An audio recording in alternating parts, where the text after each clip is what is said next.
Hi friends, அனைவருக்கும் வணக்கம். இன்னைக்கு நாம பார்க்க போற டாபிக் என்னன்னு பாத்தீங்கன்னா, 6ஆம் வகுப்பு அறிவியல் முதல் பருவம் அலகு 6 உடல் நலமும் சுகாதாரம். இததான் நம்ம இன்னைக்கு பார்க்க போறோம். பாடத்துக்குள்ள போறதுக்கு முன்னாடி கற்றல் நோக்கங்கள் பார்க்கலாம். உணவின் பல்வேறு உட்கூறுகளை வகைப்படுத்துதல், உணவில் உள்ள சத்துக்களின் முக்கியத்துவத்தை கண்டறிதல், சரிவிகித உணவு பற்றிய அறிவை பெருக்கிக் கொள்ளல், சத்து குறைபாட்டினால் ஏற்படும் நோய்களை பட்டியலிடுதல், தன் சுத்தம் பற்றி விளக்குதல், பாக்டீரியா மற்றும் வைரசுகளால் ஏற்படும் நோய்களை வேறுபடுத்துதல். இதையெல்லாம் பற்றி தான் இந்த வீடியோவில் நாம பார்க்க போறோம். ஃபர்ஸ்ட் நலம்னா என்னன்னு பாருங்க. உலக சுகாதார நிறுவனம் நலம்னா என்னன்னு சொல்லியிருக்காங்க. ஒரு மனிதனின் முழுமையான உடல், மனம் மற்றும் சமூக நலனை குறிப்பது. இது நோயின்றி இருப்பதை மட்டும் குறிப்பதல்ல. அப்போ நலம்னா என்ன அப்படின்னு சொல்லிட்டு உலக சுகாதார நிறுவனம் ஒரு வரையறை கொடுத்திருக்காங்க. என்ன சொல்லியிருக்காங்கன்னா, நோய் இல்லாம இருக்கிறது மட்டும் நலம் கிடையாது. ஒரு மனிதன் உடல் நலம், மனநலம், சமூக நலம் இது எல்லாமே இருந்தாதான் அது நலம் அப்படின்னு சொல்லியிருக்காங்க. அதுக்கு அடுத்தது பாருங்க, நாம் வாழ்ற சுற்றுச்சூழல்னால ஏற்படுகின்ற அழுத்தங்கள் மற்றும் மாற்றங்களுக்கு ஏற்ற வகையில நம்மளுடைய உடலானது தன்னை தகவமைச்சுக்கிட்டு உடல் சமநிலையை சமநிலையில வச்சுக்கிற ஒரு நிலை இருக்கு இல்லையா, இததான் ஹோமியோஸ்டேசிஸ் அப்படின்னு சொல்றாங்க. ஓகேவா? அதுக்கடுத்து சுகாதாரம்னா என்னன்னு பாருங்க. உடல் நலத்திற்கு ஏற்ற நடைமுறைகளை நிறுவக்கூடியது மற்றும் அதை பராமரிக்கக்கூடியதான் சுகாதாரம்னு சொல்றோம். அதாவது நோய் வராம தடுக்கிறது, நோயிலிருந்து நம்மளை பாதுகாத்து கொள்ற வகையில என்ன பண்ணணும், நம்மளையும் நம்மளை சுத்தி இருக்கிற சுற்றுப்புறத்தையும் என்ன பண்ணா தூய்மையா வச்சுக்கணும். இததான் சுகாதாரம் அப்படின்னு சொல்லியிருக்காங்க. அதுக்கு அடுத்து பாருங்க, உணவின் ஊட்டச்சத்துக்கள். நமக்கு ஆற்றலை தருகின்ற, உடல் வளர்ச்சிக்கு உதவக்கூடிய மற்றும் நோய்களில் இருந்து நம்மளை பாதுகாக்கக்கூடிய வேதியியல் கூறுகள் உணவுல இருக்கு. இந்த வேதியியல் கூறுகளை தான் ஊட்டச்சத்துக்கள் அப்படின்னு சொல்றோம். ஊட்டச்சத்துக்கள் மொத்தம் 6 வகைப்படும். ஓகேவா? என்னென்னு பாருங்க. கார்போஹைட்ரேட்டுகள், புரதங்கள், கொழுப்புக்கள், வைட்டமின்கள், தாது உப்புக்கள், நீர் இதெல்லாம் தான் ஊட்டச்சத்துக்கள். இதுல நாம ஃபர்ஸ்ட் பார்க்க போறது என்னன்னா கார்போஹைட்ரேட்டுகள், அதாவது மாவுச்சத்து. இது என்ன பண்ணுது அப்படின்னு பாத்தீங்கன்னா, நம்ம உடலுக்கு ஆற்றலை தருது. ஓகேவா? நம்மளுக்கு கார்போஹைட்ரேட் எந்தெந்த நிலைகள்ல கிடைக்குதுன்னா 3 நிலைகள்ல கிடைக்குது. ஒன்னு சர்க்கரை. சர்க்கரை எங்கெல்லாம் கிடைக்குதுன்னு பாத்தீங்கன்னா, பழங்கள், தேனு, கரும்பு, சர்க்கரை, பீட்ரூட் இதுல இருந்தெல்லாம் நமக்கு கிடைக்குது. ஸ்டார்ச். ஸ்டார்ச் எதுல இருந்து கிடைக்குது பாருங்களேன். அரிசி, சோளம், உருளைக்கிழங்குல இருந்து கிடைக்குது. நார்ச்சத்து இது முழு தானியங்கள் மற்றும் கொட்டைகள்ல இருந்து நம்மளுக்கு நார்ச்சத்து உணவு கிடைக்குது.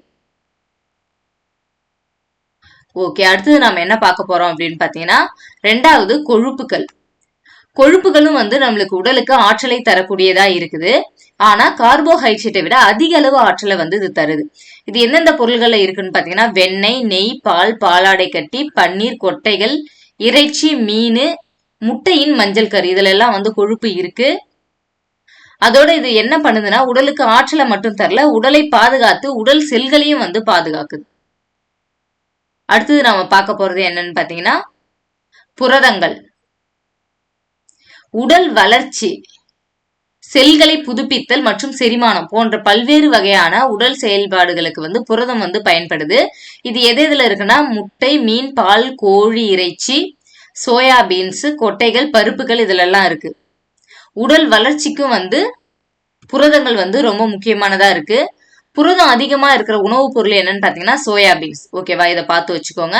இப்போ பல பொருள்கள்ல புரதம் இருந்தாலும் அதிகப்படியான புரதம் எதுல இருக்கு அப்படின்னு பாத்தீங்கன்னா சோயாபீன்ஸ்ல இருக்கு. அதுக்கு அடுத்தது பாருங்க வைட்டமின்கள். வைட்டமின்கள்னா என்னன்னா, உடல்ல நடைபெறும் பல்வேறு வகையான வேதி வினைகள் இருக்கு நடைபெறுது இல்லையா, அதுக்கு ரொம்ப முக்கியமான ஒரு ஊட்டச்சத்தா இருப்பதுதான் வைட்டமின்கள். வைட்டமின்கள் vitamin A, B, C, D, E, K அப்படின்னு சொல்லிட்டு மொத்தம் 6 வகை இருக்கு. இதுல பிசி இது 2 மட்டும் நீரில் கரையும் வைட்டமின்கள். மீதி 4 கொழுப்பில் கரையும் வைட்டமின்களா இருக்கு. ஓகேவா? இது எக்ஸாம்ல கேட்பாங்க, பார்த்து வச்சுக்கோங்க. அதுக்கு அடுத்தது நம்ம என்ன பார்க்க போறோம்னா, வைட்டமின் குறைபாட்டால் ஏற்படும் நோய்கள். ஓகேவா? வைட்டமின் ஏ இதனுடைய மூலங்கள்லாம் நீங்களே பார்த்துக்கோங்க. வைட்டமின் ஏ குறைபாட்டால் ஏற்படும் நோய் மாலைக்கண் நோய். என்னுடைய அறிகுறின்னு பாத்தீங்கன்னா குறைவான கண் பார்வை, மங்கலான வெளிச்சத்தில் பார்ப்பதில் சிரமமா இருக்கும். ரெண்டாவது பாத்தீங்கன்னா விட்டமின் பி, இது வந்து பெரிபெரி, இது வந்து நரம்பு பலவீனம், உடல் சோர்வு. நரம்பு வந்து ரொம்ப பலவீனமா இருக்கும் பெரிபெரிக்கு. அதுக்கு அடுத்தது பாருங்க விட்டமின் சி, ஸ்கர்வி, ஈர்களில் இரத்த கசிவு. விட்டமின் டி, ரிக்கெட்ஸ், பலவீனமான எளிதில் வளையக்கூடிய எலும்புகள். ஓகேவா, இப்ப பெரிபெரிக்கு பலவீனமான நரம்பு அப்படின்னு பார்த்தோமா, இப்ப ரிக்கெட்ஸ்னா பலவீனமான எலும்புகள். அதுக்கு அடுத்து பாருங்க விட்டமின் இ, நரம்பு பலவீனம், மங்கலான கண் பார்வை, மலட்டுத்தன்மை. அதோட இதனுடைய அறிகுறிகள் பார்த்தீங்கன்னா மலட்டுத்தன்மை, நோய் எதிர்ப்பு சக்தி இல்லாமை. விட்டமின் கே வந்து பலவீனமான எலும்புகள், பற்கள் போன்றவை. இதனுடைய அறிகுறின்னு பாத்தீங்கன்னா சிறு காயத்தினால் ஏற்படும் அதிகப்படியான இரத்த கசிவு. அதுக்கு அடுத்தது பாருங்க நெல்லிக்கனிகளில் ஆரஞ்சு பழங்களை விட 20 மடங்கு அதிகப்படியான விட்டமின் சி இருக்கு அப்படின்னு வந்து சொல்லியிருக்காங்க. ஓகேவா, அப்போ ஆரஞ்சு பழம் சாப்பிட்றத விட ஒரே ஒரு நெல்லிக்கனி சாப்பிட்டா போது நம்மளுக்கு என்ன கிடைக்கும், 20 மடங்கு அதிகப்படியான விட்டமின் சி வந்து கிடைக்கும்னு சொல்லியிருக்காங்க. இதுல என்ன சொல்லியிருக்காங்கன்னு பாத்தீங்கன்னா சன்ஸ்கிரீன் யூஸ் பண்றோம் இல்லையா, நம்மளுக்கு வந்து விட்டமின் டி வந்து சூரிய ஒளியில இருந்து நமக்கு கிடைக்கும். ஓகேவா, சூரிய ஒளி வந்து நம்மளுடைய தோலின் மீது படும் பொழுது நம்மளுடைய தோலே வந்து என்ன பண்ணும்னா விட்டமின் சியை வந்து விட்டமின் டியை வந்து உற்பத்தி பண்ணும். இப்போ நம்ம சன்ஸ்கிரீன் பயன்படுத்தும் பொழுது என்ன ஆகுது அப்படின்னு பாத்தீங்கன்னா விட்டமின் டி உற்பத்தியை அது 95% வரைக்கும் குறையுது. இதனால விட்டமின் டி குறைபாட்டு நோய்கள் வந்து ஏற்படுறதுக்கு வாய்ப்பு இருக்கு அப்படின்னு வந்து சொல்லியிருக்காங்க. ஓகேவா, அதுக்கு அடுத்து பாருங்க தாது உப்புகள். தாது உப்புகள் வந்து உடல் வளர்ச்சிக்கும் உடல் செயல்பாடுகளை ஒழுங்குபடுத்துவதற்கும் வந்து பயன்படுது. இது எதெல்லாம் இருக்குன்னு பாத்தீங்கன்னா கீரை வகைகள், பருப்பு வகைகள், முட்டை, பால், மீன், பழங்கள் இதுல எல்லாம் இருக்கு. விட்டமின்ஸ் வந்து விட்டமின்ஸ்னாலே நம்ம என்ன சொன்னோம்னா பாதுகாக்கும் உணவுகள். ஓகேவா, அதை நான் சொல்ல மறந்துட்டேன், இங்க ஒரு பாயிண்ட் இருக்கு பாத்துக்கோங்க. இப்ப பாதுகாக்கும் உணவுகள் அப்படின்னா என்ன அப்படின்னு பாத்தீங்கன்னா இதோ இருக்கு பாருங்க, பாதுகாக்கும் உணவுகள். பாதுகாக்கும் உணவுகள் என்று அழைக்கப்படும் உணவு எதுனா வைட்டமின்கள். ஓகேவா, அதே போல தாது உப்புகளும் வந்து பாதுகாக்கும் உணவுகள் அப்படின்னு வந்து சொல்லப்படுது. இதோ பாருங்க, தாது உப்புகளும் பாதுகாப்பு உணவுகள் அப்படின்னு வந்து சொல்லப்படுது. ஓகேவா, தாது உப்புகள் மற்றும் அவற்றின் பணிகள் பார்க்கலாம். கால்சியம், வலுவான எலும்புகள் மற்றும் பற்கள், ரத்தம் உறைதல். பாஸ்பரஸ், வலுவான எலும்புகள் மற்றும் பற்கள். அயோடின், தைராய்டு ஹார்மோன் உற்பத்தி. இரும்புச்சத்து, ஹீமோகுளோபின் உற்பத்தி மற்றும் மூளை வளர்ச்சி. ஓகேவா, அடுத்தது உங்களுக்கு தெரியுமா பாருங்க, உலக அளவுல இருக்கிற முருங்கைக்கீரை உற்பத்தியில 80% முருங்கைக்கீரை வந்து இந்தியாவில் தான் இருக்கு அப்படின்னு சொல்லியிருக்காங்க. சீனா, அமெரிக்கா, ஜெர்மனி, கனடா, தென்கொரியா மற்றும் ஐரோப்பிய நாடுகள் பல நாடுகள் என்ன பண்றாங்க, முருங்கைக்கீரை இறக்குமதி பண்ணி வந்து பயன்படுத்துறாங்க அப்படின்னு சொல்லியிருக்காங்க. அப்போ நம்ம நாட்டுல அதிகப்படியான முருங்கைக்கீரை இருக்கு இல்லையா, நாம வந்து அதை வாரத்துல ஒரு நாளாச்சும் பயன்படுத்தணும். நமக்கு தெரியும் முருங்கைக்கீரையில வந்து இரும்பு சத்து இருக்கு அப்படின்னு, அது இல்லாம இன்னும் எவ்வளவு சத்துக்கள் இருக்கு பாருங்களேன். Vitamin A, vitamin C, potassium, calcium, இரும்பு சத்து மற்றும் புரதச்சத்து, இவ்வளவு சத்துக்களும் வந்து முருங்கைக்கீரையில இருக்கு. ஓகேவா, இது ஆக்சிஜனேற்ற தடுப்பானாகவும் வந்து முருங்கைக்கீரை வந்து என்ன பண்ணுது, பயன்படுது. ஓகே, அடுத்தது நீர். உடலை வந்து உடல் நலனுடன் பேணுவதற்கு அதிக அளவு நீர் வந்து நமக்கு தேவைப்படுது. ஒரு நாளைக்கு வந்து நீர் எவ்வளவு குடிக்கணும்னா 8 டம்ளர் அல்லது 2 லிட்டர் அளவுக்கு வந்து நீர் குடிக்கணும் அப்படின்னு வந்து சொல்லியிருக்காங்க. ஓகேவா, அதுக்கு அடுத்து நம்ம பார்க்க போறது என்னன்னா சரிவிகித உணவு. சரிவிகித உணவுனா என்னன்னா உடல் வளர்ச்சிக்கும் செயல்பாட்டுக்கும் தேவையான அனைத்து சத்துக்களும் போதுமான அளவு கொண்டுள்ள உணவு தான் வந்து சரிவிகித உணவு. ஓகேவா, அப்போ நம்ம எடுத்துக்கிற உணவுல எல்லா சத்துக்களுமே வந்து போதுமான அளவு இருக்கணும். ஒரு சத்து இருக்கு ஒரு சத்து இல்லாமல்லாம் நம்ம உணவு எடுத்துக்க கூடாது. அப்படி எல்லா சத்துக்களும் இருந்தா அது சரிவிகித உணவுன்னு சொல்றோம். சரிவிகித உணவு எடுத்துக்கணும் அப்படின்னா அதனுடைய அவசியம் என்னன்னு பாத்தீங்கன்னா அதிக வேலை செய்யும் திறன் கிடைக்கும். சரிவிகித உணவு எடுத்துக்கிட்டா நம்மளுக்கு என்ன கிடைக்கும், அதிக வேலை செய்யும் திறன் கிடைக்கும். உடல் நலம் மற்றும் மனநலத்தோட இருக்கலாம். நோய் எதிர்ப்பு சக்தி கிடைக்கும். உடல் நன்றாக வளர்ச்சி அடைவதற்கு வந்து சரிவிகித உணவு வந்து பயன்படுது. ஊட்டச்சத்து குறைபாடுனா என்னன்னா நாம் எடுத்துக்கிற உணவு வந்து சரிவிகித உணவா இல்ல, ஏதாவது சத்துக்கள் குறைபாடு இருந்துச்சுன்னா அதனால வந்து சில நோய்கள் வந்து ஏற்படுது. இந்த நோய்கள் தான் வந்து ஊட்டச்சத்து குறைபாட்டு நோய்கள் அப்படின்னு வந்து சொல்றாங்க. சமீபத்தில் இந்தியாவில் நடத்தப்பட்ட ஆய்வின்படி 14.4 மில்லியன் குழந்தைகள் வந்து உடல் பருமனோடு இருக்கிறதா வந்து என்ன பண்ணிருக்காங்கன்னா கணக்கெடுத்திருக்காங்க.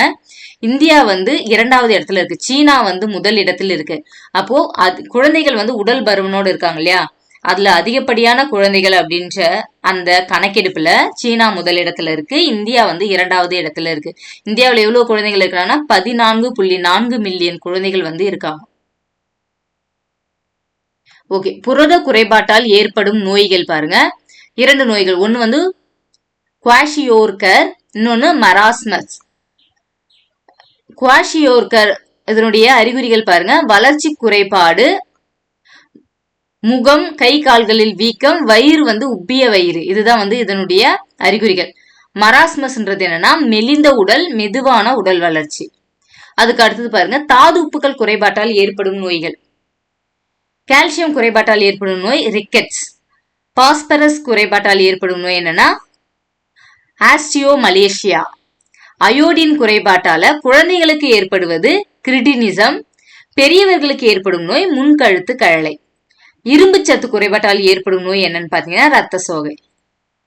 அதுக்கு அடுத்தது பாருங்க உடற்பயிற்சி. உடற்பயிற்சினா என்னன்னா உடல் தகுதியையும் உடல் நலத்தையும் மேம்படுத்துவதற்காக அல்லது பராமரிக்கக்கூடிய ஒரு உடல் செயல்பாடு தான் வந்து உடற்பயிற்சி அப்படின்னு சொல்றோம். ஓகேவா, உடற்பயிற்சி செய்வதற்கான அவசியம் என்னன்னு கொடுத்திருக்காங்க பாத்துக்கோங்க. ஓய்வுனா என்ன அப்படின்னு பாத்தீங்கன்னா, நாள் ஃபுல்லா வந்து வேலை செய்யற நம்மளுடைய உடலுக்கும் நம்மளுடைய மனதுக்கும் என்ன தேவை, அவசியம், ஓய்வு வந்து அவசியம் தேவை. ஓய்வு பற்றி பெஞ்சமின் பிராங்க்லின் என்ன சொல்லியிருக்காரு பாருங்க, சீக்கிரம் படுக்க சென்று அதிகாலை எழும் பழக்கம் ஒரு மனிதனை நலமுடனும் வளமுடனும் மற்றும் அறிவுடனும் வைக்கிறது அப்படின்னு சொல்லிட்டு யார் சொல்லியிருக்காங்க, பெஞ்சமின் பிராங்க்லின் வந்து சொல்லியிருக்காரு. அதுக்கு அடுத்தது தூய்மையை பற்றி உலக சுகாதார நிறுவனம் என்ன சொல்லியிருக்காங்க பாருங்க, உடல் நலத்தை பராமரிக்கவும் நோய் பரவுவதை தடுக்கவும் உதவக்கூடிய நிலை மற்றும் நடைமுறையே வந்து தூய்மை அப்படின்னு வந்து சொல்லியிருக்காங்க. ஓகே, அடுத்தது தன் சுத்தம் பற்றி நீங்களே பாத்துக்கோங்க. இதுல வந்து பெருசா ஒன்னும் இல்ல, நாம சுத்தமா இருக்கணும், நம்ம இருக்கிற இடத்தை சுத்தமா வச்சுக்கணும், அது போல இருக்கு. அதை வந்து ஒரு லைட்டா வாசிச்சு பாத்துக்கோங்க. அதுக்கு அடுத்தது பாருங்க கண் தூய்மை எப்போலாம் செய்யணும் பாருங்க, தினசரி காலையில பண்ணணும். அதே போல முகம் அசுத்தம் அடையும் போதெல்லாம் கண் தூய்மை பண்ணணும். முடி தூய்மை வாரம் 2 முறை அல்லது ஒரு நாள் விட்டு ஒரு நாள். உடல் தூய்மை ஒரு நாளைக்கு 1 முறை அல்லது 2 முறை. வாய் தூய்மை ஒரு நாளைக்கு 2 முறை பல் தேய்தல் மற்றும் சாப்பிட்ட பின்பு வாய் கொப்பளித்தல். பாத தூய்மை தினந்தோறும். கை தூய்மை அசுத்தமான பகுதியை தொடும் பொழுது சாப்பிடும் முன்பு. ஆடை தூய்மை ஒரு நாளைக்கு 1 முறை அல்லது 2 முறை. அதுக்கு அடுத்தது நுண்ணுயிரிகள். நம்ம தன் சுத்தத்தை அலட்சியப்படுத்தும் பொழுது சில நுண்ணுயிரிகளால வந்து நமக்கு என்ன ஆகுதுன்னா நோய்கள் வந்து உண்டாகுது. என்னென்ன நோய்கள்லாம் உண்டாகுதுன்னா சீதபேதி, பற்சொத்தை, சேற்றுப்புண், பொடுகு, இதெல்லாம் வந்து நுண்ணுயிர்களால் ஏற்படக்கூடிய நோய்கள். நுண்ணுயிரிகள் வந்து எத்தனை பிரிவுகளா இருக்கு பாருங்களா. முக்கிய பிரிவுகள்னு பாத்தீங்கன்னா பாக்டீரியா, வைரஸ், புரோட்டோசோவா, பூஞ்சைகள். இந்த 4 வகையில தான் வந்து நுண்ணுயிரிகள் இருக்கு. இதுல ஃபர்ஸ்ட் வந்து பாக்டீரியான்றது மிகச்சிறிய புரோகேரியேட்டு நுண்ணுயிரி. இதுக்கு வந்து உட்கரு கிடையாது. செல் சவ்வினால் சூழப்பட்ட நுண்ணுறுப்புகள் இல்லாத ஒரு உயிரினம் தான் வந்து பாக்டீரியா. ஓகேவா, இதுக்கு உட்கரும் இருக்காது, நுண்ணுறுப்புகளும் இருக்காது. செல் சவ்வினால் சூழப்பட்ட ஒரு உயிரி. பாக்டீரியா ஒட்டுண்ணியாகவோ அல்லது தன்னிச்சையான நுண்ணுயிரியாகவோ வந்து இருக்கும். ஓகேவா, ஒரு சிலது வந்து ஒட்டுண்ணியா இருக்குது, ஒரு சிலது தன்னிச்சையாகவும் வந்து இருக்குது. திசுக்களை தாக்கக்கூடியதா இருக்குது.